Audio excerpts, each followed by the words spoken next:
The views, comments, stories, and opinions shared within this podcast are my own or those of my guests, and in no way represent the views of the company or companies that I or we work for. All stories, events, and tales shared within this episode may or may not have happened in the manner in which they are told. They may or may not have even happened at all. The details have been changed to protect the innocent and the guilty alike. This is Squawk Ident.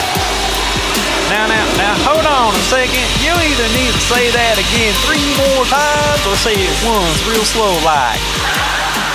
You're listening to Squawk Ident, an aviation podcast dedicated to the journey and the challenges surrounding the life and career of Aviator Tony, his co-hosts, and his guests. Together, we will explore the many pathways to an aviation profession, the realities of what a professional aviator can expect in today's marketplace, and we share many stories along the way. I'm your host, Aviator Tony, an airline pilot currently flying for a legacy airline with close to 20 years on the flight line. This is episode 63 of Squawk Ident, recorded on the 24th of November, 2020, from the Aviator Sound Studios from somewhere in Southern California. On today's show, Rob D and I will discuss his recent recurrent training event, the return to the MAX, and Aviator Tony's most recent trip. Yeah, I took quite a bit of a hiatus from flying, about 3 weeks. We discussed what it's like to come back from flying after a few weeks off on a previous show, but nothing really has changed in that regard. But we're going to discuss what the flying was like and how I adapted to it. Joining us today is a superb Squawk Ident co-host. He is enjoying his temporary bachelor pad while he's all alone in a big palace with nothing to do but podcast. He's a former international and professional racquetball champion, a member of the 9G Club, an AMP and avionics tech and RC aircraft commander, a pickleball master, a commercial drone operator, and currently a 737 pilot for Legacy Airlines. The name we use here on the show is an alias to our employer, a U.S. mainline carrier. From his fortress of isolation from somewhere in Flower Mound, Texas, please help me in welcoming back to the show, Mr. Rob D. Rob, how the hell are you? Hey, Tony, I'm doing really well. I'm actually working on adding one more bullet statement to my intro, and that is I'm trying out. Have you ever tried out disc golf? No, disc golf. No. Another addicting game, man.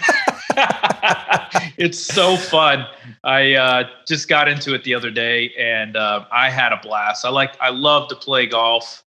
And basically, this is just throwing a frisbee, and you're playing the game of golf with the frisbee. So you have a basket to throw it in, you have a tee box, and instead of having like water hazards, trees, and sand traps, my particular course is all like trees, and like you have to like whiz this frisbee, and they have like drivers, putters, mid-range. So you basically pick your club or your disc for the particular shot, and they have discs for distance. They have some that have more curving tendencies than others. It's really interesting, and it's a lot of fun. So is this where like you're at the park and you see these metal poles with these chain baskets? That's it. That is it. So that's called disc golf. Oh, wow. Okay. Yeah, I know. I never thought I'd really get into it. And one of my daughter's friends, her parents started playing it just for, to get out of the house with all this COVID stuff. And our local community center has a disc golf course, which has 9, I guess you call it 9 holes, 9 baskets. I don't know. Still learning the terminology. But he's like, hey, you ought to come out and play. So I met him out there. He gave me a couple of his own discs that he had in his bag, and we just started throwing discs. And I tell you what, man, I get a good rush just whipping that disc, because it's the same motion that I used to do for racquetball, the backhand motion. So I can really just crank on it. Now I got to tell you, I am as wild as a hyena when I throw it. Yeah.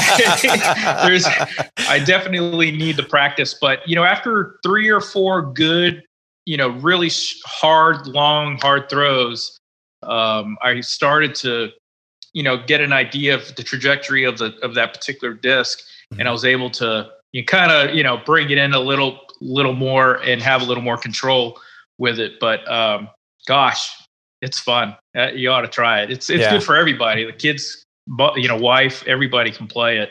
Yeah, I've seen some people playing that at some of the local parks where we have courses for that. It always seemed interesting. I thought, man, talk about, you have to really have some good aim with a Frisbee to. Well, that's the challenge. I mean, it is. I mean, you can make it. There's always somebody better than anybody, and there's pros in this game, disc golf. But I'm certainly nowhere near that. But there's a lot of skill, and there's a lot of knowledge that needs to go into it if you want to compete at a top level. Yeah. But if you just want to go out there and have fun, I mean, anybody can do it. But I think the best thing of the sport, amongst many other things, is that it doesn't take that long to play. So we played 9 holes, and even with like me throwing these things into the woods and having to go, find it in the woods, I think we were done in probably 35 minutes at most. Huh. So, you can go out and play 9 or 18 holes in easily an hour and a half and be done and thoroughly enjoy it, So it doesn't take all day like the real golf. And there's quite a bit of, as I'm learning, there's quite a bit of courses to play in my area. So anyway, we're going to add that to my intro. The disc golf champions. Disc golf. Well, I'm not sure I'm a champion, but I'm working on it. You're working on it. Hey. And that's really cool that you did that. I pretty much had, just these 3 weeks between flying, and not by choice. As we've discussed here, the zero time line is what Legacy Airlines has adapted in order to minimize the loss of revenue by reducing the payroll department in the pilot department by offering zero time lines or conditional zero time lines. And of course, we know about furloughs. Well, I was lucky enough not to get furloughed as we've discussed, but I was unfortunate that I had an option in there in lieu of furlough, conditionally give me a zero time line for 6 months, because I'd rather at least keep current and fly and have an income rather than go on unemployment, which is not something I want to do. Well, that's the card that I was dealt, and unfortunately, I don't get to bid my schedule. So, unlike more senior pilots and pilots on the regular payroll, they get to bid every month, and they get whatever they get, and they have a line guarantee. I don't have that. With that said, I was able to pick up quite a bit of flying for the month of November. Unfortunately, it was all at the tail end. So I had the first part of the month pretty much off. I did have a trip. It was going to be a quick 2-day trip that I got called by the training department, and they told me, you're being displaced because the captain needed to get his Hawaii qual, and so you get to stay home and collect your pay. Which, hey, that's great. Thanks. That just meant I had 3 weeks off. Well, what did I do in those 3 weeks? Took advantage of the situation. We already talked about how I painted the house. Well, I had some trim work to do. I had replaced a couple of the fascia boards up in the front yard that were 40 years old, and the wood was getting rotten. So replaced it with some nice redwood trim pieces. And of course, I had to seal, prime, and paint over all that. Recently hung the Christmas lights. The holiday lights. I had not hung them yet because I was saying, let's not do that until after we paint the house. Well, now the house is painted, and I had the time off. And so, but I didn't want to staple or nail anything it's the new boards. To the brand new painted, not a nail, so what'd you do? I ended up, I found at Home Depot these screws that have an eye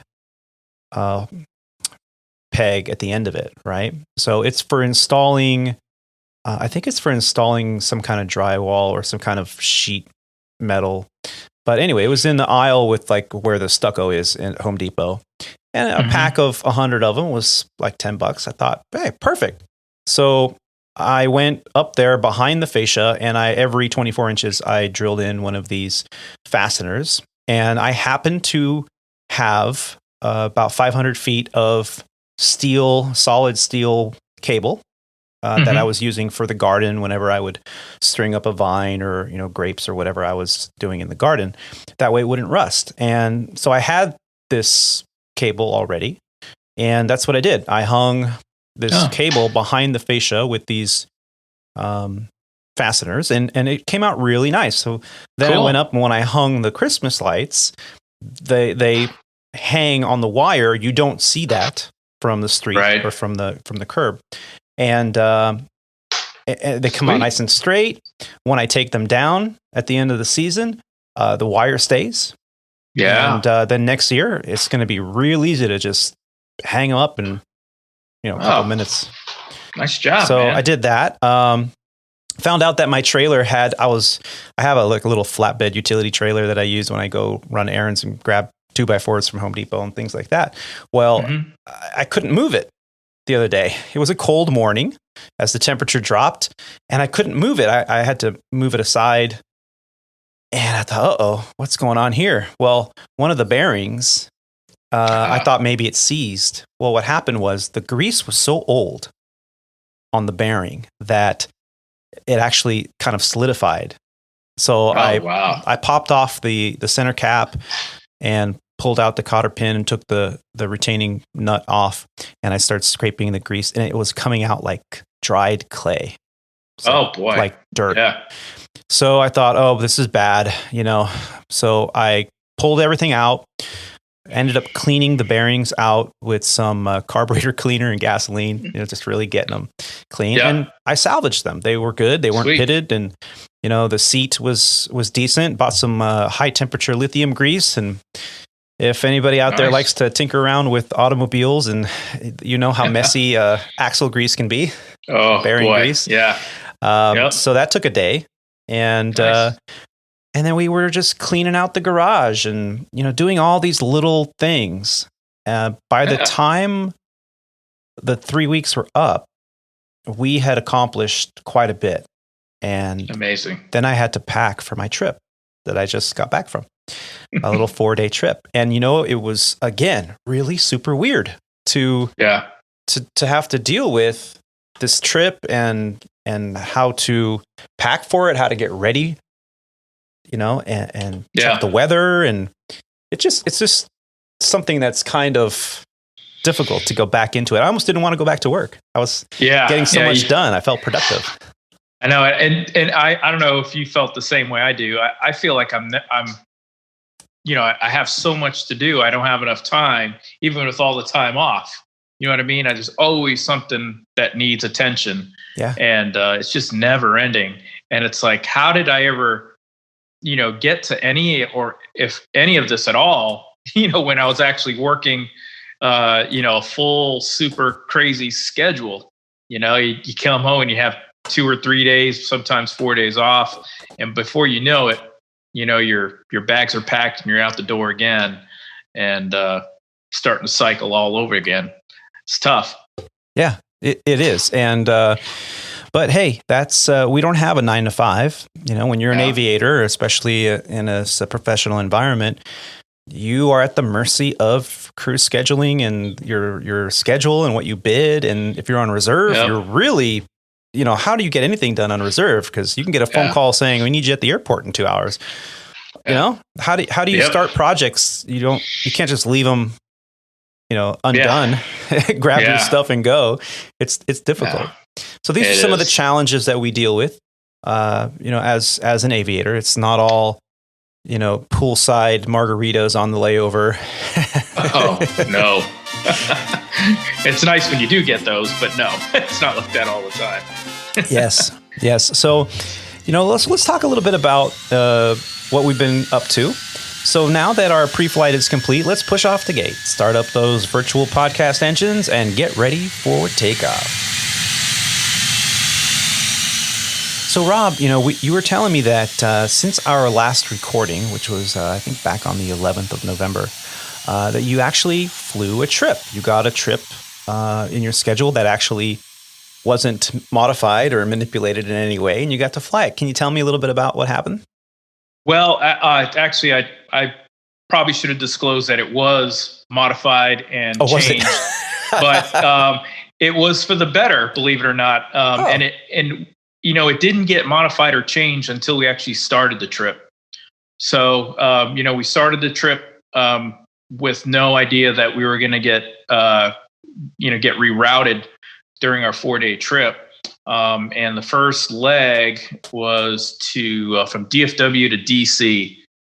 So I've been to DC a couple times this year, but with the way flying has been, you don't get there as quite as often as you would normally. At least I haven't been able to get there quite as often as I normally would. So this is probably the second time, maybe the third time this year. So it's always nice going into DC. And this particular flight was great. It was just a VFR day, and we flew the Mount Vernon visual to runway 1. One of my favorites. Into DC. So yeah, that's a great arrival. So, you start setting up with the downwind on the west side of the airport. And as you're, turn downwind, you can see the Capitol and the White House, and of course the monuments on the left side of the airplane. And as you continue to descend along the Potomac on your left side, you can see where the Mount Vernon, which is, I can't remember, that's George Washington's home. George Washington's home, yeah. Mm-hmm. Yep.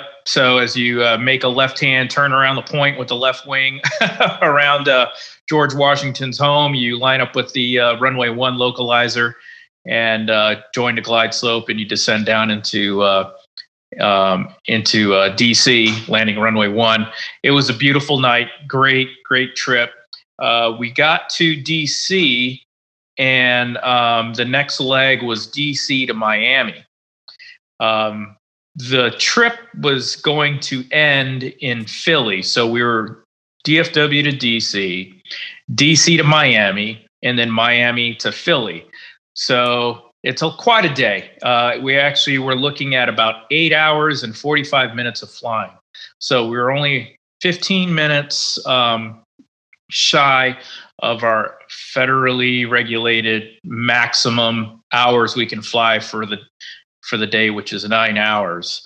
And because of the actual sits and time in between flights, we were actually pushing our, I think it was 13-hour duty day window. So it was a 13 hours. I can't remember exactly what it was. It's either 12 or 13-hour duty day window because of our sign-in time. I forget all the actual specifics, but that was the most limiting time, was actually our duty day instead of the flying time. So, I mean, with that being said, I just said we only had 15 minutes to spare in flying time, and our duty day was the most limiting factor. So we really had no time for any delays at all. You're up against both fences there. We're up against both fences, right? Yeah. But so we flew DFW to DC, DC to Miami. And when we got to Miami, actually, I need to rewind the clock just a scooch. Leaving DFW, we had a mechanical delay. The plane was brought to the gate a little bit late, and there was a couple of things that needed to be addressed. They were minor in nature, but nevertheless, it took a little bit of time. So that was eating away at our duty day clock. Yeah, and that was one of the contributors to the most limiting time was our duty day clock. So anyways, when we got to Miami, quick turn, and we actually had a plane swap. We went to the new gate for the flight, go to Philly, and come to find out the plane isn't there. It's down for maintenance, and it's in the maintenance hangar. Oh, love it. So I got to tell you, I was flying with one of my favorite captains on the 737 fleet. He and I have flown a couple times before, and we get along great. And we always have good conversations in the cockpit. And whenever we get time to socialize outside of the cockpit, we go out and do that. And so he turns to me and gives me the bad news. And he's like, yeah, our plane's down for maintenance. And he goes, I ask everybody, because I always give them the option, if you have the choice to extend your duty day, which we're allowed to do per the regulations up to 2 hours. Would you be willing to do that? And I immediately said, no, Mark, I'm sorry. I don't want to extend because I already had an early day to begin with, just normal family, normal personal stuff before the trip. So I had already had a long day and I didn't want to push it any longer than I had to. So, and he's like, glad you said that because I feel the same way. So I'm like, okay. And so anyway, immediately after that conversation, he got a call from crew scheduling. And of course, it's at his discretion whether he'd like to answer it or not. So he answered it. And he said, hey, they're going to send us to New Orleans. Are you willing to go to do the New Orleans trip? And I was like, well, it falls within our duty day. Sure. Yeah. Why not? Let's go. I'd rather stay in Miami. Yeah, of course. But New Orleans ain't so bad. And he's like, yeah, it looks like they're going to give us about 30 hours in New Orleans. Oh, and wow. then so I was like, well, yeah, let's do it, man. So we volunteered to take that trip. And we ended up landing in New Orleans with about 30 to 45 minutes to spare in our duty day. And we spent the night in New Orleans. Now, I don't know if anybody's ever been to New Orleans, but one of the things we had to look forward to not only was the local Cajun food and gumbo and all that stuff, but we were looking forward to getting back to the World War II Museum, which is downtown. Now, if any of you have you ever been there, Tony? No, I haven't. I've been to New Orleans, but not the museum. Okay, so if you have a long overnight, which I know they're kind of hard to come by, but if you ever do, I highly recommend you take a little time and take a walk down to the National World War II Museum in New Orleans. It's downtown, so you have to stay in I think we have 2 or 3 hotels that we stay at downtown. And it's about a 10-minute walk from the hotel. But this museum is one of the biggest attractions in New Orleans. And it is a very, very well put together museum. The exhibits are fantastic. There's a lot of interaction going on. And since we're aviators, they have a very, very good aviation exhibit of all the World War II airplanes. And one of the highlights of the museum is a 45-minute video that is narrated by Tom Hanks. Nice. I think it's directed and narrated by Tom Hanks. And it's a 4D presentation. So I have to figure. So they have things that pop out of the screen, come out of the ceiling, kind of like the California Adventure thing where the seats shake and, water gets sprayed in your face and they puff smoke in there so you can smell the aromas of certain things. And so during this video, they kind of tell the story of what led up to the war and, all the whole war, gearing up for the wartime effort and then going through the war and then of course the ending. So during this presentation, you're experiencing all these sights and sounds and smells and feelings and emotions and stuff. And it gets you kind of in the mood to go see the museum. So when you walk through the museum, you read all these affidavits and things that these certain, armies and Marines and Navy guys and U.S. Air Corps experience and what they had to do. And it's like, oh man, it's amazing. That we were involved in that conflict and how the greatest generation stepped up to the plate and knocked it out of the park, so it's really cool. So anyways, coming back to the trip,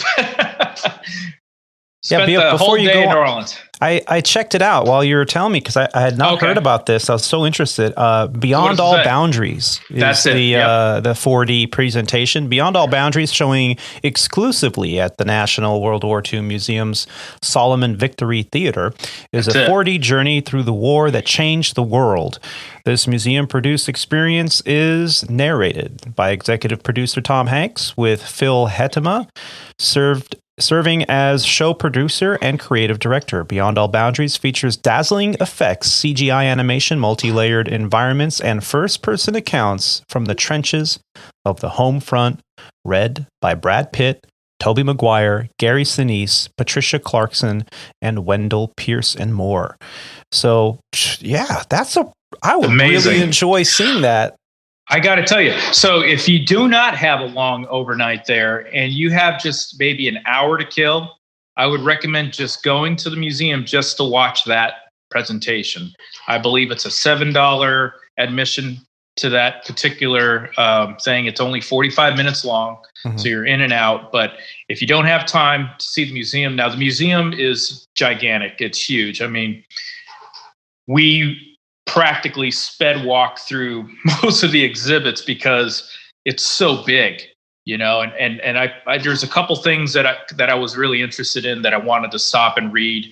So whenever I got to that point, I stopped and read it. But the exhibit is so big that you can literally spend 2 days, 3 days there and not see everything. So if you don't have a lot of time, you just want to go just see that one movie, Beyond All Boundaries. It's well worth it. So look, something to do. Go to New Orleans, check that out. It's really, really cool. Yeah, that's it. I'm gonna start looking for New Orleans overnight for that. Do it. Oh man, you got to do it, man. It's great, and the food's great, right? I mean, you can't beat the the Cajun food down there. So absolutely, we had our fair share of dirty balls. So say what? Dirty balls, man. It's That's basically what she said. Dirty rice crunched in the balls, and it's so they call them dirty balls. So. That's dirty. It's fantastic, man. It's fantastic. Yummy. A little bit salty, but well, at least they're not sweaty. Yeah, at least they're not sweaty balls. Yeah. That'd be great. So let's see. The next day we flew really simple. One leg or not the next day. It was the day after. So we had a whole day off. Yeah, 30 hours. Yeah. So the day after that, we flew New Orleans to Miami. Mm-hmm. So one leg to Miami. Nice. We got in at about 9:30 in the morning, and we stayed. It's not South Beach, but we're still on Collins, so it's like North Miami Beach. Oh, were you at the Confidant? No, not the Confidant. We were at the. I think it was called the Holiday Inn. Hold on, let me just double check here. Wow. So you actually get to stay at a layover hotel that's on the beach. Yeah, we're just on the other side of the beach. So it is called the Miami Residence Inn. Oh, wow. Sunny Isle. Oh, Sunny Isles. Yeah. So you're on Collins Street, but you're way up at like 170. Right. North of the Sherry. Yeah. Yeah, well north of the Sherry. Yeah. So you're pretty far away, but that was nice, man. I really enjoyed that. And you and I were talking before for pre-show about going out and getting some exercise, and how we haven't been able to do a lot of it just because of the current climate and the conditions of everything. Yeah. This is one opportunity that I had that I took to get out there and get some exercise. So just south of the hotel is a very popular sightseeing area, and it is called Hallover Inlet. And this particular inlet is an access for the intercoastal waterways. Okay. That they can access the Atlantic Ocean. Mm-hmm. And right at this particular inlet, the two tides collide. Or two tides collide. So the waves are just crazy there all the time.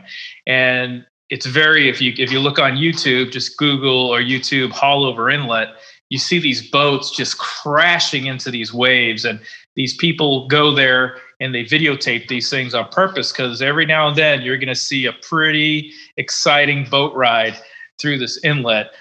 Sometimes you see people fall off, people have to get rescued. Sometimes the boat actually submarines under the bow of the boat, submarines under a wave, takes on so much water that it can't bilge it out. So the boat ends up practically sinking. And then there's also some really impressive boats that just cruise right through it with no problem. But anyway, sometimes I go down a wormhole at night when I'm trying to get myself tired for bed, that I'll sit there and turn on YouTube and watch some of these haul over inlet videos. And since I have a boat, it's kind of something that it's right down my alley. But anyway, I took the opportunity to walk down there. It's about a 3-mile walk run to the inlet, so it was perfect. So I kind of half walk, half ran down there. Got a couple thousand steps, sat along the rocks there, and watched the boats go in and out for about 2 hours, and then I turned around and did the whole thing again all the way back. So wow. It was really good. Had some Cuban food for dinner at one of the restaurants. How can you forget about it? Right? You gotta get some rice and beans and some plantains. Yeah. So some dirty balls and well, we had dirty balls the other day. I wasn't gonna have them again. I didn't want to get it. You have them more than once. I think it might be called an addiction. So you want to get addicted to dirty balls. So went back to the hotel and had a good night there. And then the next day was a pretty late show, but we were going to work Miami to Chicago and then Chicago to Dallas. And that day, Miami was doing pretty good for weather, but Chicago was getting hit with some really, really strong winds, 45 gusts into 50. So wow. We were kind of concerned about that. And of course, as you know, and I know that, our operations stop at 50, anything above 50 knots. Right. Thankfully, the winds were right down the runway.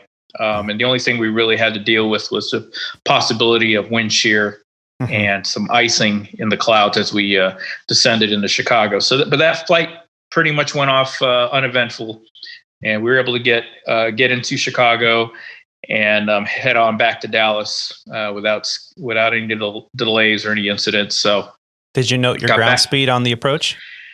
Oh yes, they did slow us too. Normally they're like 250 and then 180 to the 210 200 and then 180 to the outer marker. Yeah, exactly. So, well, they slowed us down though. They did slow us down over the crossing the shoreline. So right over the city, we're landing 28 Center, and they had us slowed at 180 knots way out there. Oh wow! And our ground speed was around 130 the whole time.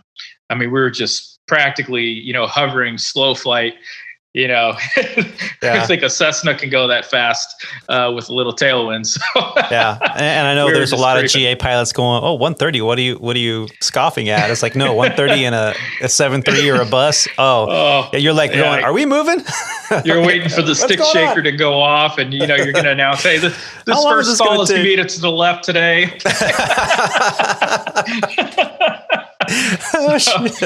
So no, that was neat. That was a pretty uneventful trip. Thank God.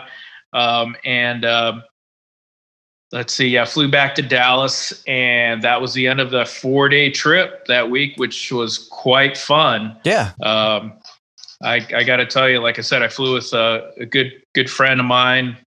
We get along great, and he made it a joy to fly with. The trip was so easy. He was so easy to work with, just like you mentioned a lot of comments, when they include you in all the decision making and everything. It's so nice to be able to just work with a crew member that's just, enjoys what he does as much as you do. And, you could tell, everybody likes flying with him, or, most people do. So I had a good time. Yeah. Talk about night and day difference. We've said it many times, having an open kind of perspective, a good personality, being friendly, being respectful, knowing your place as well, and knowing your audience is crucial as well. It helps prevent foot-mouth disease. That one. Yeah. So we were all guilty of that. Yeah. So sure. It is such a pleasure sometimes when you get to fly with someone who you've flown with before, who who you can consider more than just an acquaintance at work. It really changes the entire atmosphere of work. So yeah, congratulations that you got a chance to do that. Thanks. Yeah, it was awesome. So you did that trip and you got some adventure out of it, and you rolled right into training not a couple days after that, right? Yeah, I had, 4 days off prior to starting training. And I think I mentioned in previous podcasts, I usually start studying about a month out, just kind of reviewing some of the stuff that we need to study. And, we got a whole bunch of study materials that we have access to online and in our EFB, our electronic flight bags that they give us to prepare for our training events. So I started diving into that stuff, but usually the last 4 days or the last 3 days, I really, really go knee deep into the call outs, profiles, limitations. I mean, really, really get, try to make sure I know those verbatim. And I mean, I know it anyway. It's just refresher for now. Right. But that way, when you go into the training event, that you're not struggling with that kind of stuff, which I don't understand. People do that. They struggle with normal basic stuff that I feel you should know, like the back of your hand, should be just second nature. Yeah. So studied up, showed up for training. And the first day, as it's just all classroom stuff, putting out fires with a fire bottle that's filled with water, imitating it, halon, and 3 hours of systems, which, just goes by in a flash. And found out who my captain would be for the simulator event the next day. He was a 20-year right seater in the Super 80. And he just upgraded to left seat on the 737 about a year or two ago. Okay. So it's about a year's worth of flying in the left seat experience. Yeah. Yeah. Yeah. So he's from the area. He's like one of those good old boys. He's deep South guy, just, has a little ranch, very, very slow Southern drawl. And he talks really slow. Nothing comes out of his mouth very fast. Listen, kid. So it took a little bit in me to kind of like bite my tongue and sit on my hands and, kind of let him go through his motions at his speed. And, so it was good because that slowed me down and made me, work at a crew pace, because you want to work at his pace too. And, whenever you need to pick it up, you can insert yourself and say, hey, you're ready for your flaps, you're ready for your gear or whatever, kind of prompt them. But we had a really good training event, and the check airman on the third day was made. I mean, I'm sure you get it too, Tony, from your guys, but he was so appreciative. He's like, man, you guys came so well prepared. He's like, I have nothing for you.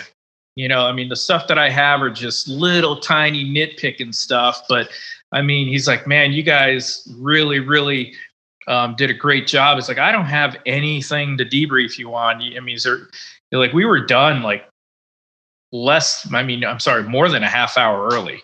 I mean, we were done probably 45 minutes early. Yeah. It was just a great training event, and I learned a lot because they really were pushing some of the hot items, hot emphasis items on the 737 this year. Were some of them were the takeoff flap settings that we have.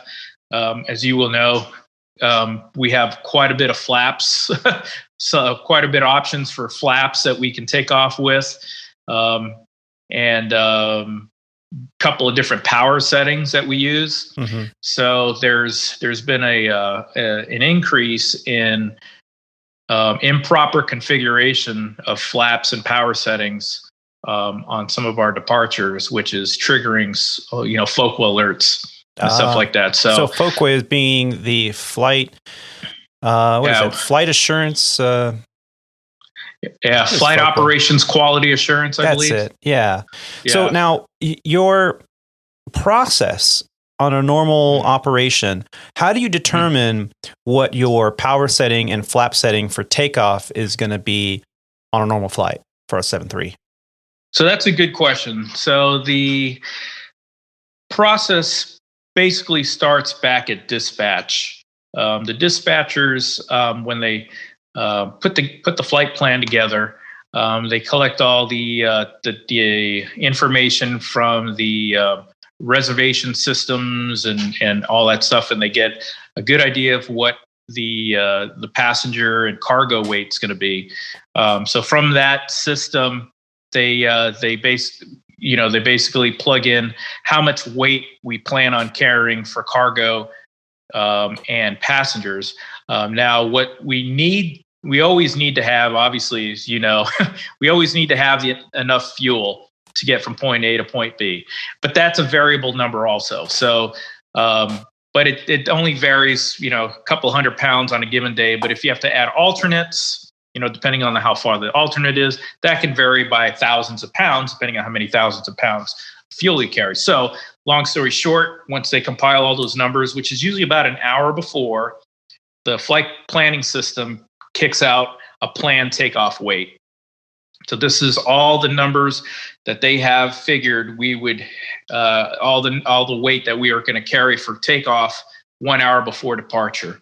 So with that takeoff weight, it takes in all the ambient temperature and the winds and field pressure and everything, elevation and pressure, and basically all computerized. Instead of taking out your E6B or whiz wheel, it does it all on a computer thing, and it spits out your takeoff weight and the actual performance of your airplane as relative to the runway that you're taking off from. So with that being said, it determines what the most efficient power setting is and most efficient flap setting for the weight and the runway conditions of that particular airport for that airplane. Now, normally, let's say we're taking off out of Dallas, where the runways are, 13,000 pounds. I'm sorry, not 13,000 pounds. 13,000 That'd be a pretty light runway, I guess. 13,000 foot long runway. We have plenty of runway to use, and we can use the most conservative power setting and also the most conservative flap setting. Now, with that being said, the most conservative power setting for takeoff on a 737 NG is 22,000 pounds of thrust, so it's 22K takeoff, and we even reduce that a little bit more using what we call an assumed temperature, basically tricking the motor to thinking, I guess it's higher or as if colder. Each manufacturer rates their engines. So at sea level, at standard temperature, this is how much thrust they would put out at max at 100%. And then they go, okay, well, how can we reduce that thrust so that we don't overstress the engines really for every takeoff? Because those airplanes are up and down all day long. So they go, okay, let's assume the outside temperature is much higher, being 39 degrees or whatever Celsius. So in that case, because of density altitude, in very simple pressure terms, altitude, it's really not that, but because it's a higher temperature, the engine would then produce less thrust. So what you're doing is you're putting in to the flight management computer, hey, let's put in an assumed temperature that's higher. In the Airbus, we call that a flex temperature. Flex temperature, right? But on the 737, you call it the assumed temperature. Temperature. So not only were you conservative in the fact that you used a lower power setting than 100%. To save the wear and tear on the jet engine, but you're also calculating an assumed temperature on top of that primary calculation to even further reduce the thrust output so that your engines are theoretically, say, producing only 88% power versus 100% power. Exactly. And all the stuff in the 737 is regulated by the engines. We call it the EEC, electronic engine controls. So basically your interface is using the FMC and the thrust levers. So in the FMC, you just plug in the parameters with the temperatures and all that stuff, and the thrust setting, and then the EEC will automatically calculate what your N1 target will be for that particular takeoff. So that's basically that. We have let's see, trying to think of how many different flap settings. 1, 2, 3, four flap settings for takeoff: flaps 1, flaps 5, flaps 15, and flaps 25. Is that right? Yeah. So flaps 25 for takeoff. So we can really, we can basically dial in the efficiency of the motor and the performance of the wing for any particular condition for takeoff. So for instance, in Santa Ana or Orange County, we're having a really short runway. That's a 5,000 foot long runway. We use 27,000 pounds of thrust, which is a maximum rated thrust on the 737 NG, and flaps 25. And if the conditions allowed, we would, or if the conditions are required, we'll actually turn off the bleeds and the packs to get the most performance out of the engine. The bleeds are basically the air source off the engine. As you knew, Tony, I'm just saying this for the listeners. For sure. Bleed source, which provide air conditioning and a handful of other utility things that we use air for, like pressurization and anti-ice. But at a short runway like Orange County, 5,000 feet, you want every single amount of air pressure going out the tailpipe of that motor. So we turn off the bleeds, and just shortly after takeoff, we'll reconfigure the bleeds and the packs so that we get the pressurization and air conditioning back in the airplane. But for the short period of time on takeoff, we won't have any of that.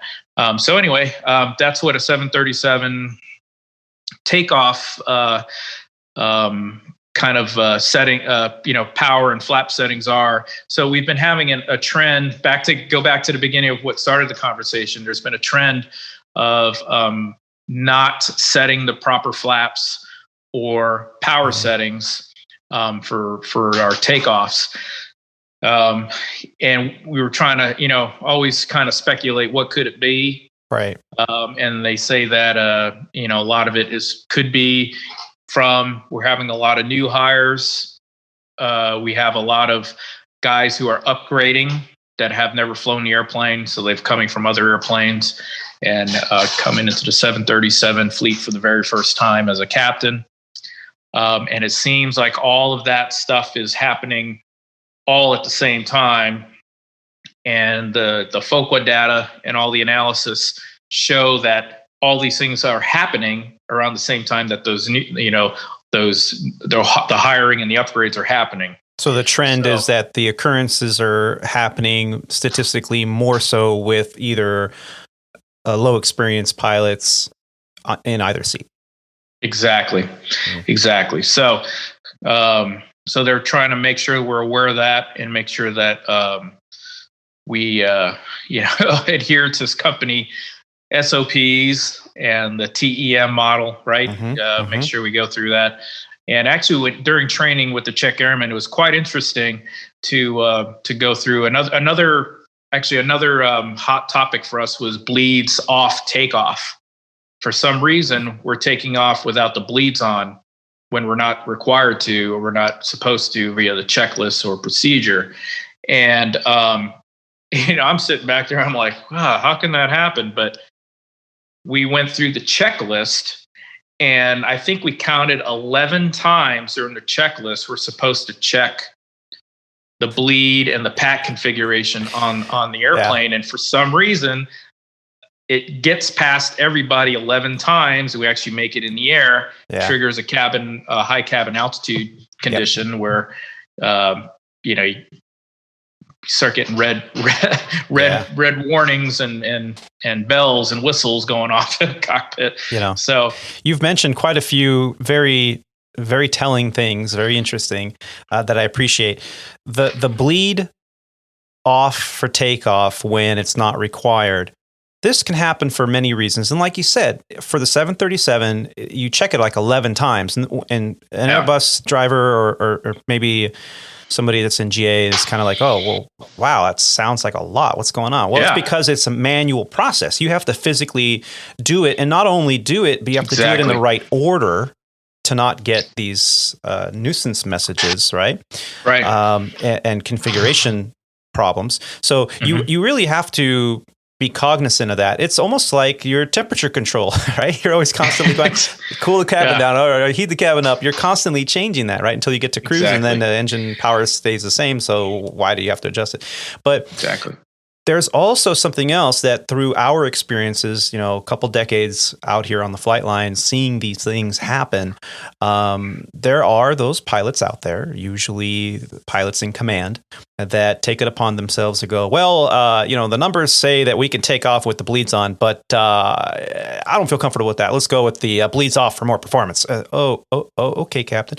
And then, now they're doing their, I want to say technique, but really it's a non SOP procedure. It's their technique, which is not following the SOP procedure. And then you get you're cruising up there, and after takeoff, you get distracted for your head's in a different place, and then the captain forgets to say, all right, you can go ahead, turn the bleeds on, or the FO that doesn't normally do that might forget. And that's exactly how these things can happen. It's very explainable. So during your last training event, did they talk about that for the Airbus fleet too? Does that happen at all for the Airbus? No. With our we can do a flaps 1, 2, 3 takeoff. Right. Rarely ever do we do a flaps 3. Matter of fact, I think the last time I did flaps 3 was leaving Maui, I think. High performance. It's the highest performance takeoff you're going to do. You're going to do a TO or a TO takeoff, or what do they call it? A toga takeoff, which is maximum power.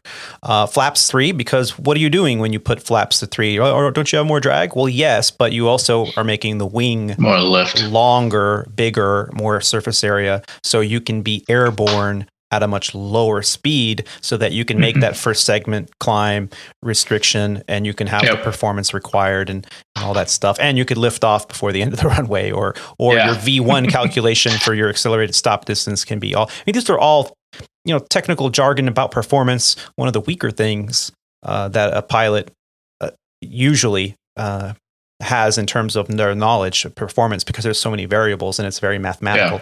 But all these factors come into play, and we rarely do a flaps 3 takeoff on the Airbus.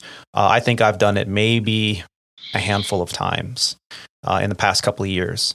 The flaps 2 takeoff, which is more common, especially I've been doing a lot of transcons, so we have a lot of fuel.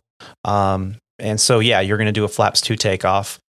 Sometimes now with the automated performance that we have, and we can adjust performance calculations, we can add tailwinds, we can add anti-ice on and off. We don't have to rely on the dispatcher over at Legacy Airlines to do that for us anymore. So a lot of times, like coming out of LA the other day, which we'll talk about here in a little bit, I did an LA to Miami red eye. And it's a pretty long flight. We had a lot of fuel. And it was a flaps 2 takeoff, but it was not a maximum thrust takeoff. It was still what we call a flex takeoff, which is where we, calculating what the assumed temperature is. But it was still a flaps 2 takeoff, because that's what the computer generated. Winds were calm. So as we taxied out to the runway, the captain goes, well, winds are calm, but just in case we get a little 2 or 3 or 4 knot tailwind at the time of departure when they clear us to take the runway, let's just run the numbers real quick with a 5 knot tailwind. And I thought, man, that's smart, because that's worst case scenario. And then you don't have to go, well, we can't accept your takeoff clearance. We have to, calculate, get the numbers, right? Yeah. So before we even left the ramp, I'm already, we started the engines, and I'm running the numbers for a 5 knot tailwind out of LAX, and it didn't change our numbers at all. So when we got out there, regardless of if we had up to a 5 knot tailwind or winds were calm or whatever we had, we knew we were good. Nice. So, these little things, these little nuances, these little techniques, thinking far ahead of the scenario, not just the aircraft, really does make a big difference. So, one of the things they're just now implementing. Did I say that right? Implementing, Yeah, right now they're just now starting to implement is a ACARS message to mitigate bleeds off takeoff configuration after takeoff. So in other words, if you take off with bleeds off, there's a ACARS message that comes through our printer, and we get a message on our scratch pad that says, "Hey, you just took off with the bleeds off. Make sure you remember to reconfigure it." Oh, that's smart. That's a great thing to have, right? Yeah. And also on the rewind the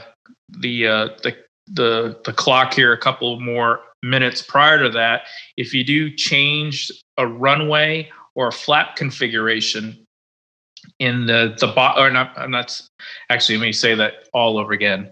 If you request a TPS, or which is takeoff performance system data from the computer for a different flap or different takeoff thrust setting, the computer will automatically uplink those numbers to your FMC. Oh. And you have to either reject them or accept them.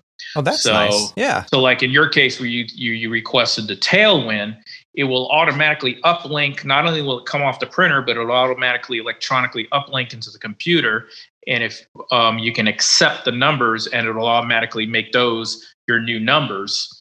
Or you could say, well, I was just like you did. I just wanted to see what it would be for performance. So you can reject them, but you have the printout ready to go so that if you did get it, you can go ahead and just plug in the numbers without having to request the data all over again. That's a very nice feature. Yeah, we don't have that. We have you can change the runway assignment, and then it'll say, well, hey, based on the runway change, do you want us to use the preloaded numbers? And you can do that, verify that. Right. But yeah, we don't ever do that. We always verify off the printout, because sometimes you don't even have the numbers for a tailwind, or you don't have the new runway that they're gonna use. Yeah. Yep. So and it's great. Cool. I'm glad you had a positive training experience. It's always a wonderful thing to hear from your Czech airmen, especially after your final event, that, hey, thanks for coming prepared. I mean, talk about. I was going to say, I didn't mean to interrupt you there, but I got to pat myself on the back here, but I have to find it before I start talking about it. I got an email yesterday from the company. Let me just back up here. Sorry, I didn't have this ready to talk about, but let's see. It's got to be right around here. I actually got an attaboy from the Czech airman. Right? I know. I was like, are you crazy? I never get these things. You better print that out and frame it, buddy. I know. I'm trying to find it. Where'd it go? Wait, that's Saturday. It would have been, yesterday was what, Monday? Mm-hmm. Let's see. Oh, come on. Well, you were in training day before yesterday, right? Sunday. Yeah, so I did, but I got it yesterday. Oh, here it is. Nonstop. Thanks 100. So the message said, so I won't say any names because I don't want to disclose that, but he sent you a nonstop thanks. The message was, recently I had the pleasure of working with Rob during his recurrent training. Rob came to training extremely well prepared. He also proved his abilities as a great FO and future captain. His performance on the R-18 was one of the best I've ever seen. Kudos to Rob for his efforts and professionalism. A great asset to Legacy Airlines, and absolute pleasure to work with. Wow. Sweet. That was good. Only one Czech question. airman. How much did that cost you? Right? Well, after I practically slammed the airplane simulator onto the runway during one of the landing, it was quite a bit. I had this one simulator landing this weekend, which was just horrific. I mean, the plane just fell out of the sky from like 30 feet, it seemed like. But it was 50, 30, bam. Yeah, it was the visuals on the sim to me are just horrible. And they know that. They know that, yeah. Oh, man, like it doesn't look realistic. I mean, it does in a lot of scenarios, but these like the runway lights look like they're out of focus the whole time. Like you're sitting on the runway And even if you're low visibility, 300, whatever, and you can see the runway light on the side, it looks like it's like I take off my glasses. I mean, I'm looking at you now. I can't see it. It's really foggy. I mean, so anyway, when I was making the landing, I just had no perception. I was just going by the 50, 40, 30. Yeah. And I was like, okay, this is what I normally do about now. But as we all know, the simulator handling just kind of doesn't feel exactly the same. Yeah, it's not. And we just went. And everybody had to get their back checked after that. But we're all okay. My favorite PA that I've ever heard in my lifetime, I was a very green pilot back at the regional days, and I had a landing. It was a carrier landing. It wasn't like, a hard landing, but it was a carrier landing, Yeah. One of my better carrier landings, even though I was never in the military. And you could hear the flight attendant in the back going, "Well, ladies and gentlemen, after that landing, please be sure to check your overhead bins and be very cautious when opening them because your items have definitely shifted." I was like, "Oh, that's funny." God, Captain's like, "Open the door." I'm like, "No, don't open the door." He's like, "Nope, you got to hone up to that one. Open the door, and I want you to stand there." I was like, "Oh, shit." Stick around. We'll be right back after the break where we'll follow up with the 737 MAX and a little bit more about Aviator Tony's most recent trip.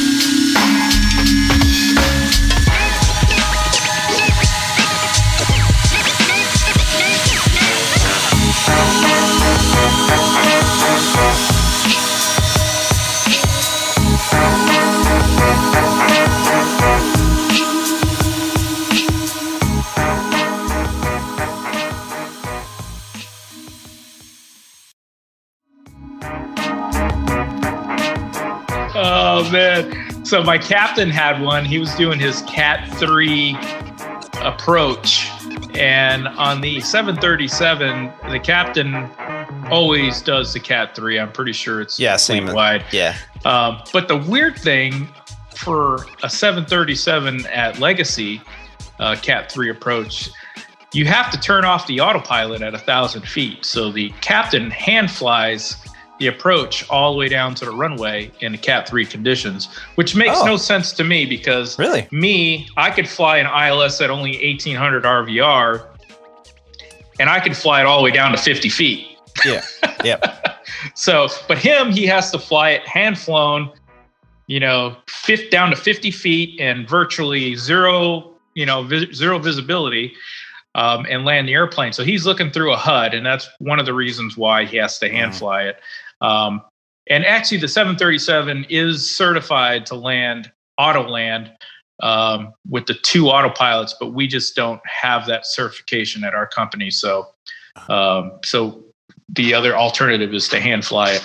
But anyway, he's flying through the HUD, and he got just a small distraction in the cockpit, and I don't remember what he told me what it was, but he missed the flare cue in the HUD, and the flare cue is a little basically font that you follow in the HUD to flare the airplane on landing.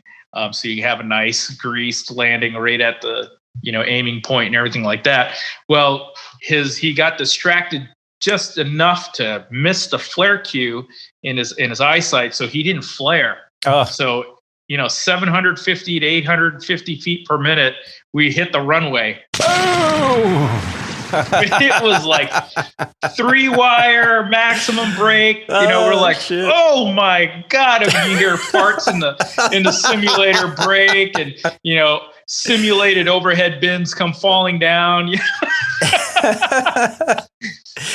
Well, at least it was in the simulator and not in the real life. Yeah. It was but funny. Speaking of, when you were in ground school, did you hear anything about the return of the 737 MAX? That was one of the topics we talked about. We do expect to get back into the MAX in late December. So they are actively retraining all of the 737 pilots at Legacy Airlines in the MAX simulator to get them qualified to fly the MAX.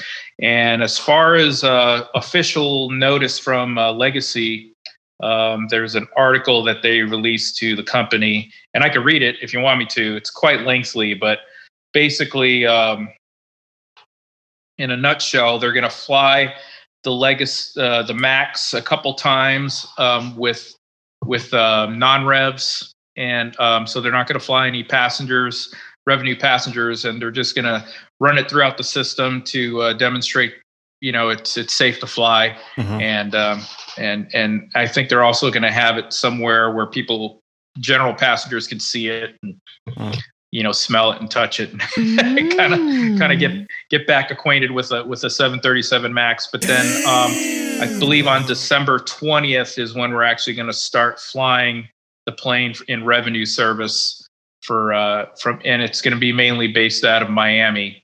So let's see. Let me make sure I get that right.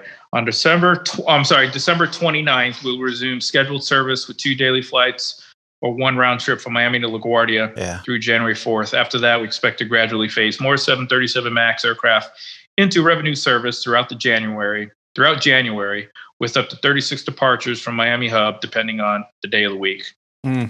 So, yeah, it's kind of exciting. I can't wait to fly it again. As I don't know if you knew, but I got to fly the Max on IOE. It was actually the first airplane that I actually flew was the 737 Max. And coincidentally, it was the Chuck Airman's first time flying it too.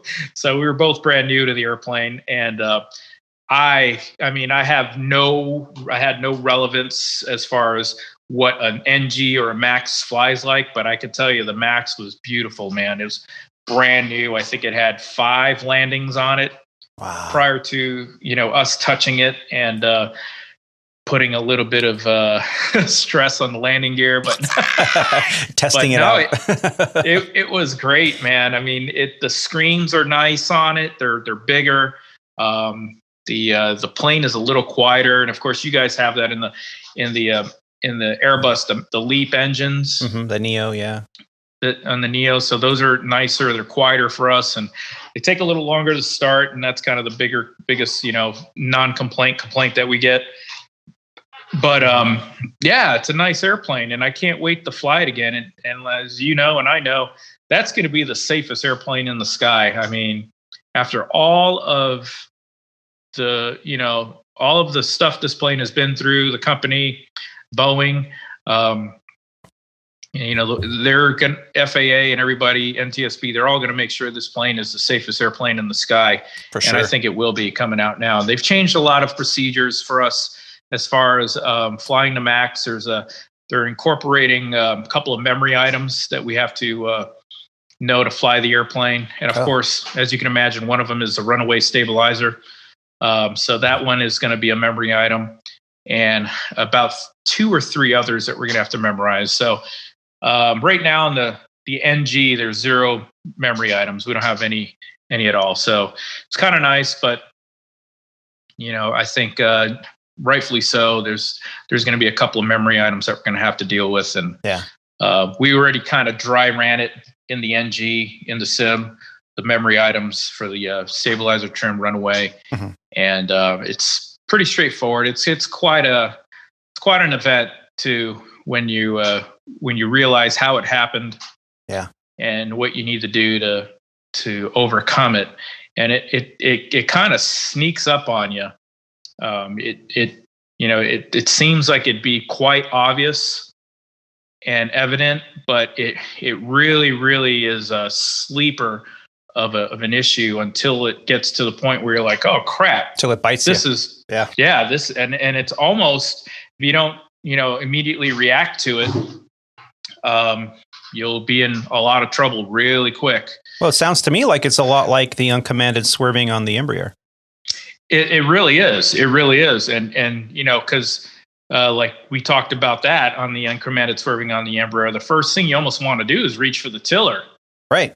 On the runway, because, you're trying to steer the airplane, and that's what basically steers the airplane on the ground. But you can't do it. You have to, hit the steer disconnect button and basically use differential braking and bring the airplane back to a stop. And on this runaway stabilizer, what you try to do is, since the nose is starting to trim down, you immediately try to trim up with the thumb switch, which inhibits the trim momentarily. And you're like, oh, okay, it stopped, because as soon as you hit the trim switch, it stops, but then you let it go and it starts doing it again. And you're like, do it again. And you hit the button and you're like, okay, all right, everything's good. And then you let it go and it's like, oh, more. Keeps going more. But then it becomes like a heavyweight. I mean, you're really holding 75, 80 pounds there the whole time, just trying to hold the nose up because you can't move the trim, and you just have to really fight, everything that's happening and get the words out. Runaway stabilizer checklist, right away, because if you don't start that checklist, you're going to be holding that 80 pounds until we get to the point where you have to cut it out and start retrimming it. Yep. So it becomes a handful. So anyway, it's good training. It's good to know that, we know exactly what to do now, and we can get out of the situation in a relatively short amount of time with very little effort if we catch it early enough. So your training for the 737 MAX is now officially complete? Well, no, it's not. I still have to go through the MAX training at the company, and they're actually going to do that training in the MAX to certify us, because that's one of the mandatory training requirements to certify the aircraft and the pilots back, is you actually have to go through that particular training in the MAX simulator. So they're going to run everybody through the MAX sim in DFW, and for the Miami pilots, they're using a simulator out of I guess it's CAE in Miami. So they'll go through all that, but we can simulate that in the NG for now using certain programs. So we were able to see it before we go into the MAX and good. Take care of it. Yeah. And it sounds like it's relatively straightforward training too. I mean, you already got a sneak peek of what's involved. But it's interesting, and it's very good news. I too am very fond of that aircraft. I've not flown it, obviously, but I've ridden on it. It's a very comfortable airplane. And in a recent article from bizjournal.com entitled, "Here's What American, Southwest, and Legacy Say About the 737 MAX's Return." This article is by Evan Hopfer. It was published on November 23rd, and I'll have the link in the show notes. It says that the Federal Aviation Administration lifted its 20-month order prohibiting the 737 MAX from flying passengers last week. Now airlines are thinking about how they want to integrate the aircraft back into their fleets.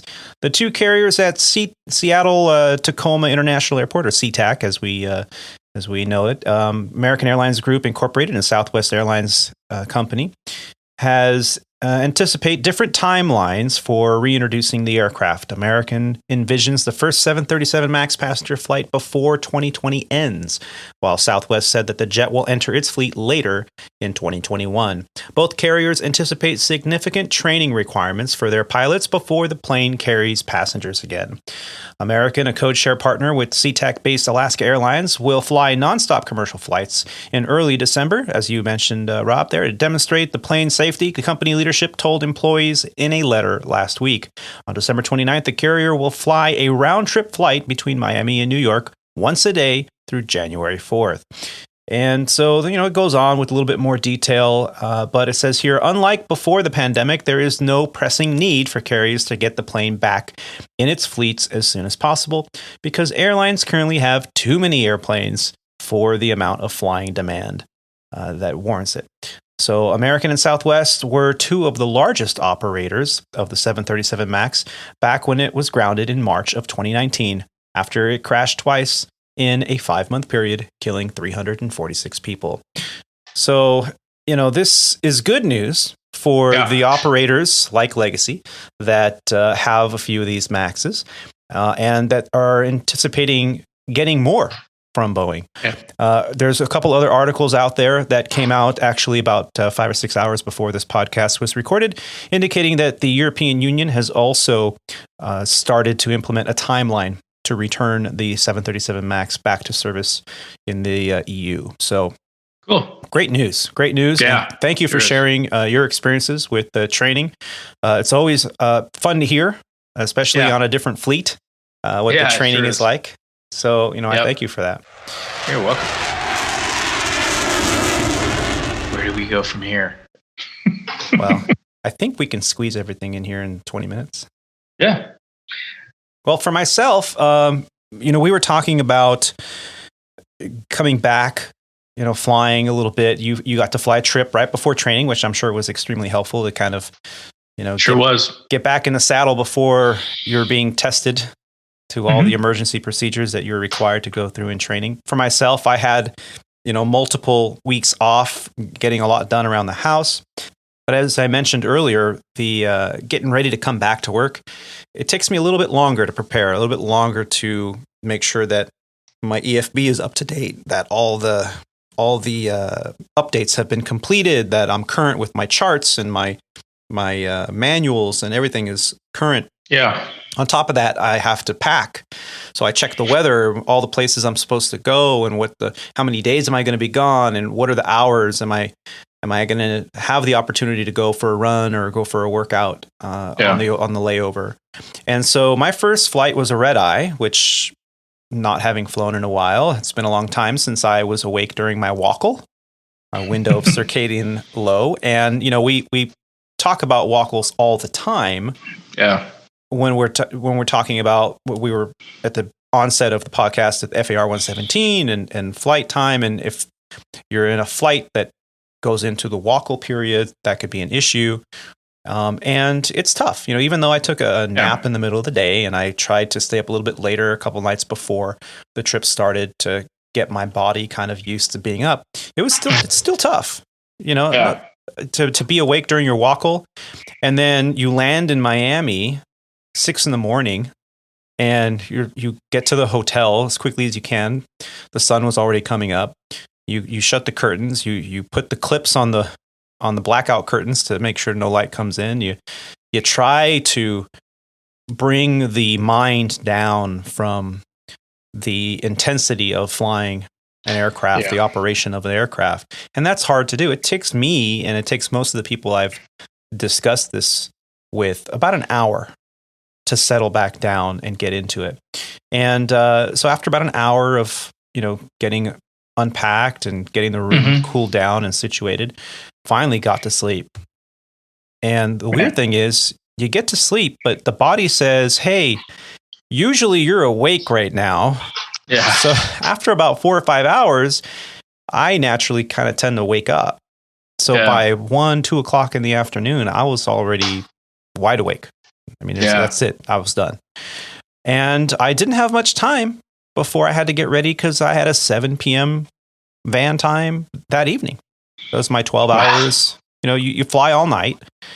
You get 4 or 5 hours of rest, and then you have to get up, get ready, get a meal, which I did. I was able to grab a quick bite to eat next door at a really cool restaurant there by the hotel, a fish place, a little Cuban fish platter. Was wonderful. Cool.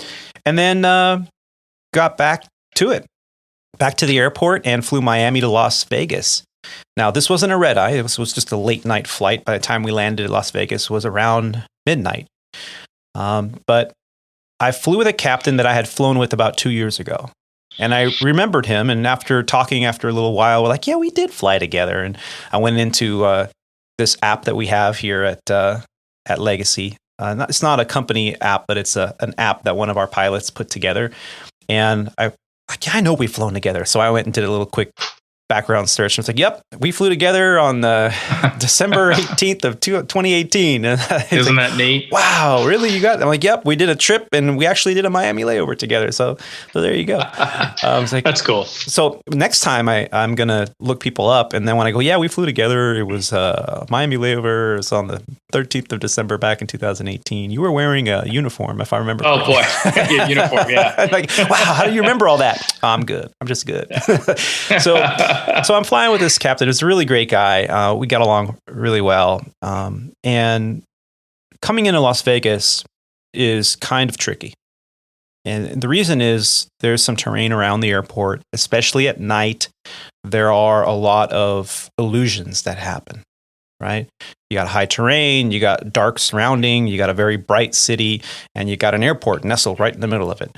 So even if you're following all the instrument flight rules and all the approach plates and you're hitting every altitude perfectly, as if you're visual, as we were, you look down, you're like, man, I look high, but the Pappy says I'm correct. Yeah. And we even noted that. He's like, man, you look high, but you're right on glide path, and the Pappy looks perfect. I always get that at going into Vegas. Yeah. There's a handful of airports that are like that for me. And Vegas is the most notorious one for me, where you look at that runway and you're like, man, do I look high? But everything is indicating we're right where we should be. Yep. And if you are cleared the visual and you're on your course on the transition from your initial fix to your initial approach fix, and they say clear the visual, it's highly recommended that you stay on path, because a lot of people tend to cut the corner and dive, and there's a hill right there, and there have been airlines out there that have had some terrain alerts, some ground proximity warning, terrain, pull up.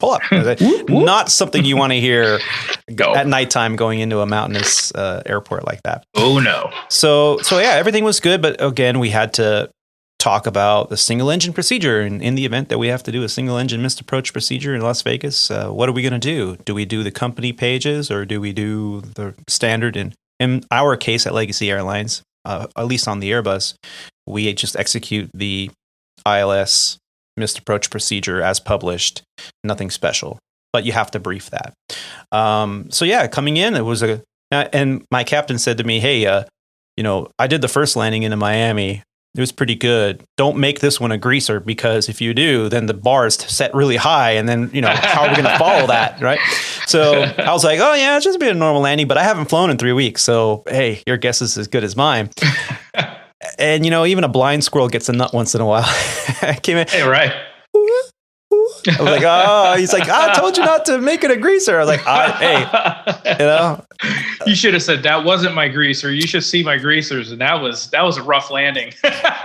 Matter of fact, I did kind of comment on that once we were at the gate. I was like, yeah, man, that was a pretty good landing, but I've done better.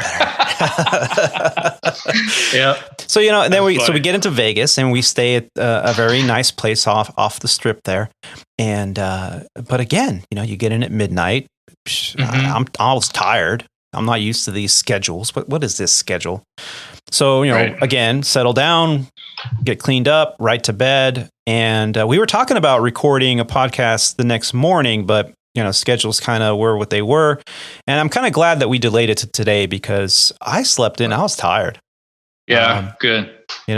And it was a good thing that I got that rest, because in the middle of it, as we mentioned earlier, I'm on this, what they call a zero time line. So every time I get up in the morning, the first thing I do is I check, has anybody posted a trip that they don't want to fly that I could potentially request that I pick up from them? Because that's the only way I'm going to pick up flying and get paid. Yeah.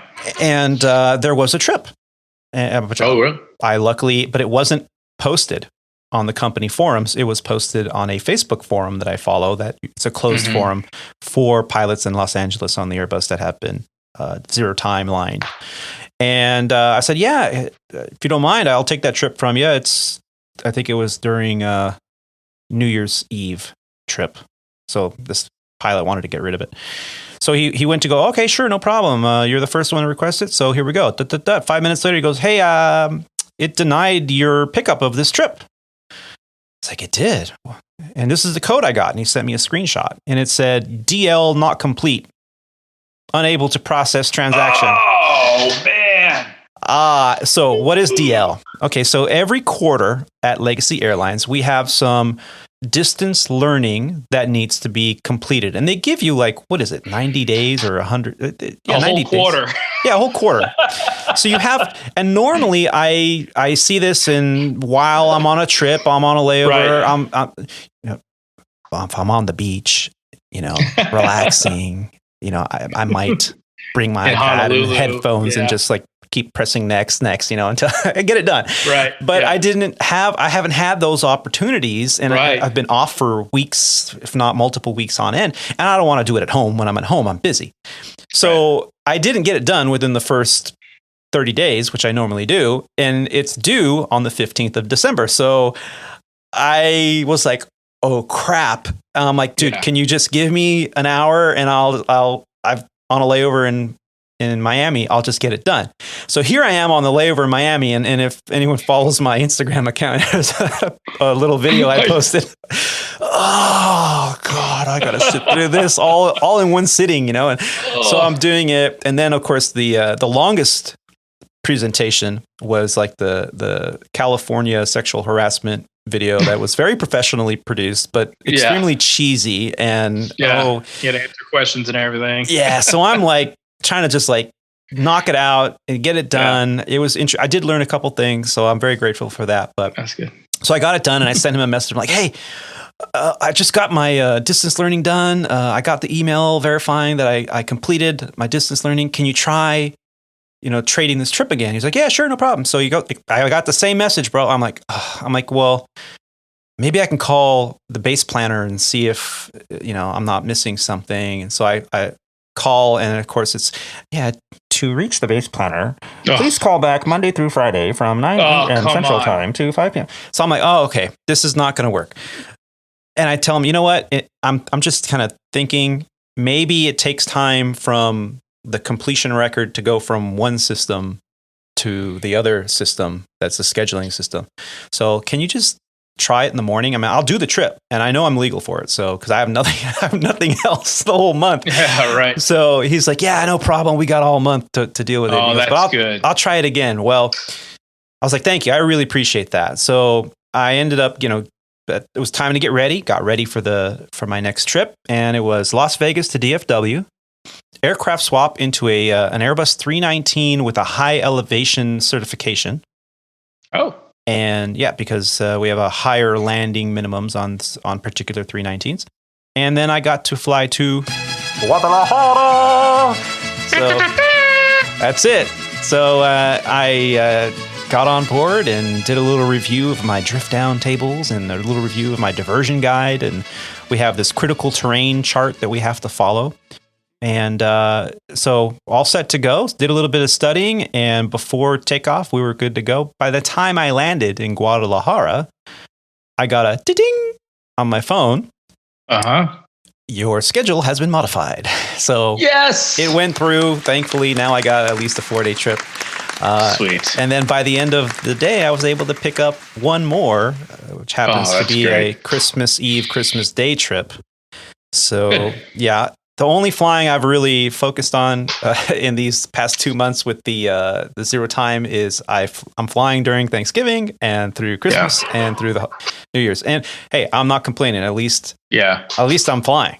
I'm flying too. Yeah, that's the only trips that people were willing out to there. Give up. Yeah, I know. So I know it's crazy, man. And prior to COVID and everything, you look at the open time list, and there'd be, you could have any trip you want. There'd be, 4 or 5 a day, ranging from day trips to 4-day trips. And now the whole month is empty. There's not even not one trip out there. Yeah. I don't know how people are doing it. And it's kind of, but we'll see. Hopefully, we were talking about CARES Act. We kept reading these articles and how, the Congress was, just don't even furlough. We're going to get this care. And here we are months later, we're still waiting. And from everything I've seen, it looks like nothing's going to happen because it's a tug of war, and it's not going to happen until after the swearing in of the next president, if that's even going to happen. So let's see what happens. And I'm really hoping that come January, February, we're going to see some relief, financial relief for the protection of jobs, not just pilots, but just jobs in the industry and all of the airline industry and hospitality industry. So it was an interesting experience to kind of be able to pick up. It's very stressful. It just adds to another level of stress that we're dealing with. Yeah. The drift down escape routes. Maybe one day we'll kind of have a whole podcast on that. But that's a good idea. Interesting training that we're constantly, kind of like when you're in GA, you're constantly looking out the window, going, "Okay, if I have an engine out right now, where am I going to land? Where are you going to go? What's the closest airport?" It's kind of like that, but it's because that you have mountainous terrain with moras that are up to, up there. I think they're like 12,000 and some are 17, some 18. Yeah. In that area in central Mexico, there's some mountains. So you can't just go directly down to 10,000 feet. Right. Because you'll hit the ground before you get there. Right. So let's say you're at like what we were, 39,000 feet in an Airbus 319. And all of a sudden you get BAM. Rapid cabin depressurization. So you need to get down, and you need to get down now. So you go through your memory items, your checklist, all that stuff. You don your oxygen mask, get communications going. You start an emergency descent. Okay. So you can't just go down to 10,000 feet because I believe most fleets and most airlines, most operators say, okay, you go down to 10,000 feet unless you have a grid mora or an MEA or a minimum en route altitude. Any other constraints. Right. Yeah. That has something that you can't go down to 10. Well, that's exactly what these escape routes are. So you plug in all these fixes and you go, okay, you go direct to the nearest fix. And from there you follow this path and you can descend on the path to the altitude prescribed for each segment until you get to an airport that has an elevation that is more, commensurate with a single engine or a emergency landing.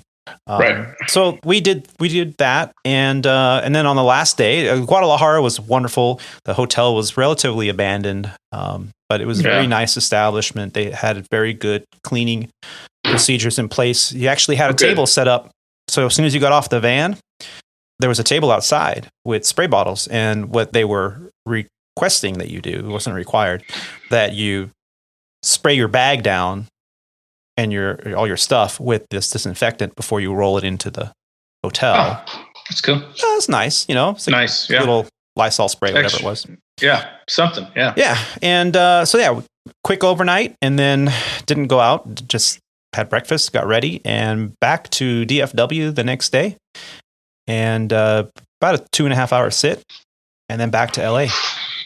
So. Wow. Very nice. Some language barriers coming out of Guadalajara. I had to have the clearance read back to me 3 times. I kept looking at my captain like, "Did you get it?" He said, "Nope." Yeah, they always give it to you in a different or a different format. Not format, different out of sequence. A different sequence. Yeah, and not only that, I mean, she spoke English well, but it was very fast.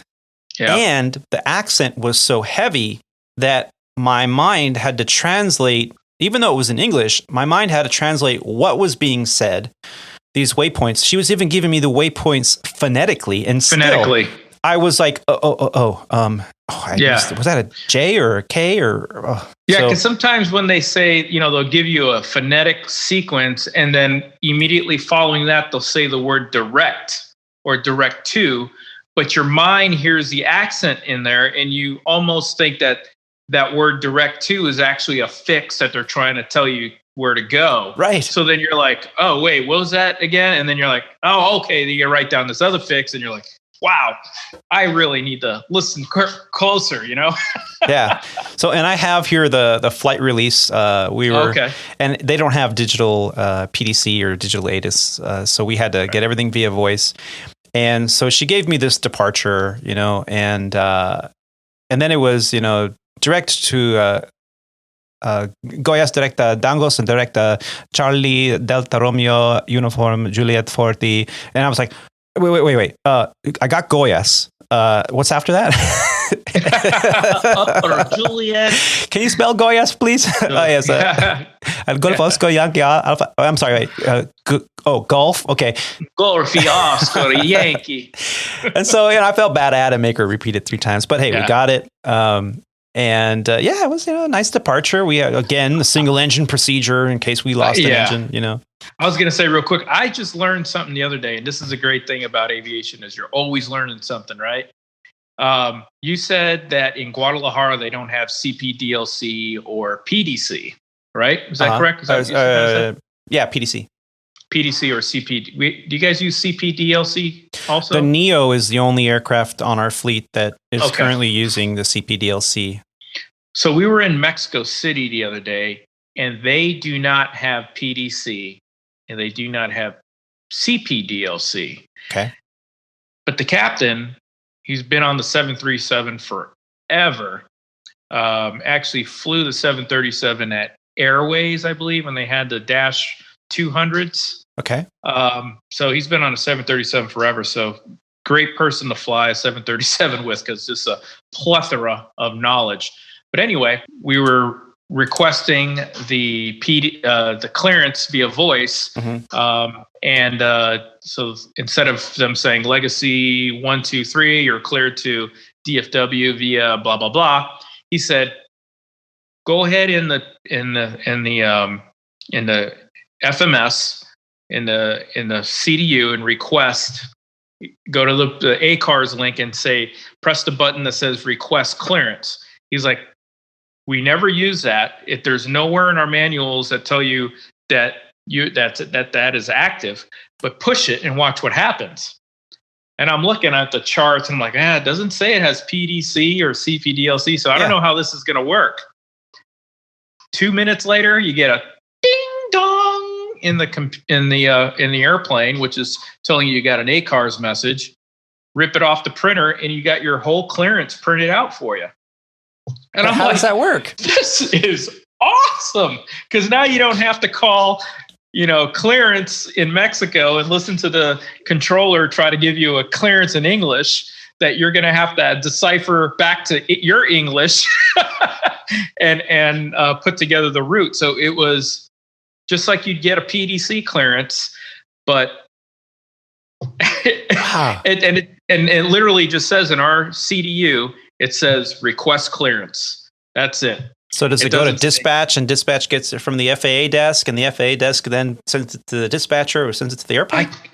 I honestly couldn't tell you. It was such it was such a moment in my aviation career where you kind of go, that is awesome.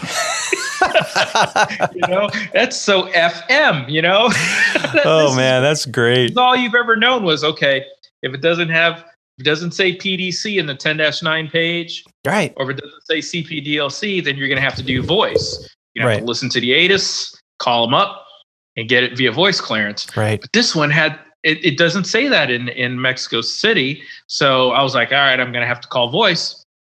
And he's like, hey, wait, try this. Wow. And when we called for taxi, they didn't even ask. They're like, okay. They knew we had our clearance and cleared for takeoff. And okay, now I'm curious. I'm going to start doing some digging, because if the Airbus has this, game changer. It would be. And you kind of have to test it in Mexico. I mean, if it comes back with nothing, then, you're going to have to call them up again and just be like, hey, all right, give me my clearance. Yeah.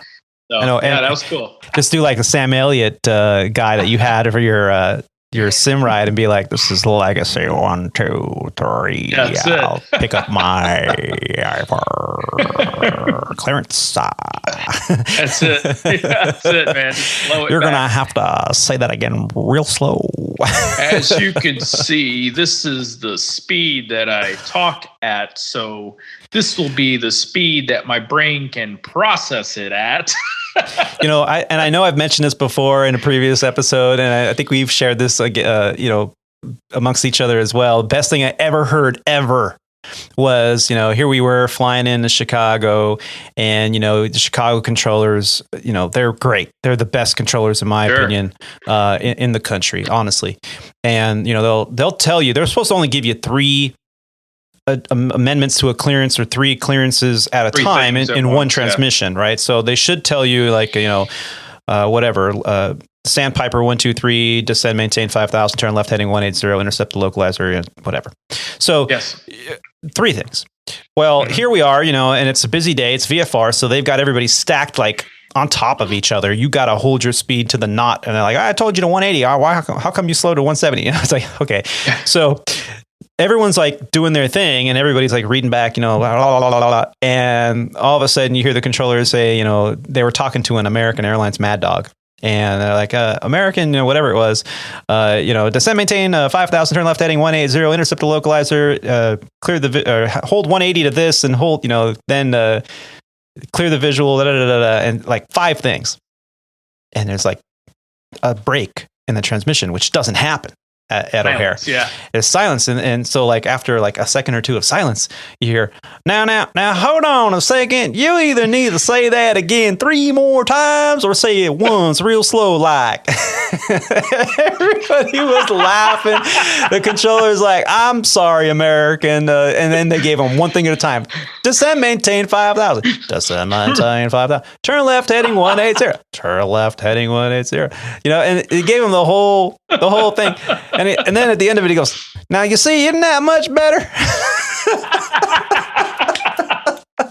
I love it, man. That's great, shit. man.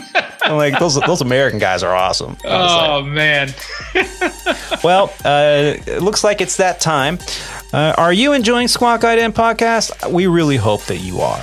If so, we do encourage you to visit our website at aviatortony.com, or you can visit us there and go to the homepage.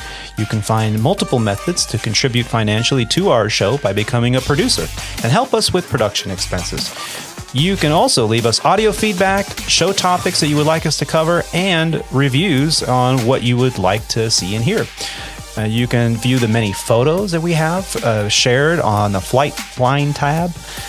We also enjoy receiving your emails as well. You can send us emails either through the link on the homepage or on the Contact Us page, or you can just send us directly at aviatortony.com. That's Alpha Victor, the number 8, Romeo Tango, Oscar November Yankee at gmail.com.